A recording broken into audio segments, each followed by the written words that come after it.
Selamat pagi buat kita semua. Yang kami hormati Ibu Eva Pasaribu dan yang kami sayangi teman-teman sekalian. Di sini kami akan menyampaikan hasil presentasi kami tentang PKN sebagai isu di dunia.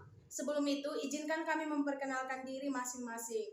Nama saya Sinta Febiola Siburian dengan NPM 2201010032 dan teman saya bernama Alicia Venezela Panjaitan dengan NPM 2201010030 dan teman saya Yovanisa Purba NPM 2201010029 dan teman saya.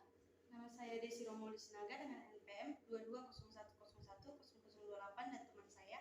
Hotmail Sitoku dengan NPM 2201000031 dan teman saya. Nama saya Destefani Purba 2201010033 dan teman saya. Nama saya Sarah Yolanda Luben Tobing dengan NPM 2201010027. Di sini kami akan menyampaikan materi kami masing-masing. Yang pertama tentang Jadi di sini saya akan menjelaskan tentang isu kewarganegaraan dalam konteks lokal. Yang pertama yaitu isu kewarganegaraan pada teritorial lokal. Pada region lokal, isu kewarganegaraan akan dilihat pada batasan teritori wilayah administratif bagian dari suatu negara, yaitu provinsi atau wilayah bagian terkecil di bawahnya. Indonesia sendiri adalah negara yang multikultural dan majemuk. Yang kedua yaitu pendidikan multikultural dalam pendidikan Pancasila dan kewarganegaraan. Pendidikan multikulturalisme adalah pendidikan yang menitik beratkan pada dua hal, yaitu kebebasan dan toleransi, yang artinya kehidupan tanpa ada batasan-batasan. Selama itu adalah hak warga negara dan melalui toleransi warga negara akan terhindar dari sifat fanatik dan pasangka. Di sini saya akan melanjutkan materi selanjutnya tentang isu kewarganegaraan dalam konteks nasional. Yang pertama, ideologi. Isu kewarganegaraan dalam bidang ideologi merupakan salah satu isu yang paling sering banyak dibicarakan. Isu ini memicu disintegrasi bahkan sampai menjadi naham propaganda esensi kebenaran. Contohnya isu gerakan pembentukan negara khilafah di bumi Indonesia. Yang kedua, pertahanan dan keamanan. Separatisme adalah suatu paham yang mengambil keuntungan dari pemecah belahan dalam suatu golongan atau bangsa. Separatisme politik adalah suatu gerakan untuk mendapatkan kedaulatan dan memisahkan suatu wilayah dan kelompok manusia atau biasanya kelompok dengan kesadaran nasional yang tajam dari satu dengan satu negara lainnya. Ketiga, ekonomi. Kesenjangan sosial seakan menjadi hal yang buruk untuk Indonesia.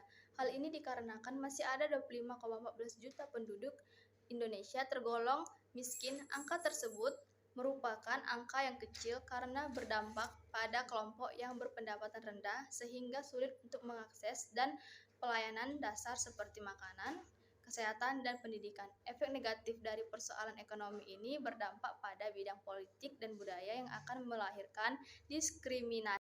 Selanjutnya ialah isu-isu kewarganegaraan dalam konteks regional. Dalam konteks regional, isu kewarganegaraan berfokus pada region ASEAN berupa bidang ideologi, politik, hukum, ekonomi, sosial dan budaya, pertahanan, keamanan, dan agama. Isu krusial pada konteks ini adalah berkaitan dengan ideologi agama, politik, dan sosial yang juga merupakan bagian dari isu global. Persoalan radikalisme dan ekstremisme merupakan isu sentral dalam konteks hubungan regional ASEAN. 4. Isu kewarganegaraan dalam konteks global. Dalam konteks global, isu kewarganegaraan diulas lebih luas lagi teorinya. Ada banyak sekali isu-isu yang bermunculan pada era digital ini. Pada cakupan ini, ada lebih banyak membahas tentang isu yang paling rentan terjadi termasuk secara signifikan berdampak pada negara Indonesia, diantaranya bidang ideologi, politik, hukum, ekonomi, sosial, pertahanan, keamanan, dan agama. Isu kewarganegaraan hubungannya dengan komitmen Negara Kesatuan Republik Indonesia. A. Proses terbentuknya Negara Kesatuan Republik Indonesia. B. Peran daerah tempat tinggal dalam kerangka Negara Kesatuan Republik Indonesia. C. Komitmen Negara Kesatuan Republik Indonesia dalam menghadapi isu-isu kewarganegaraan.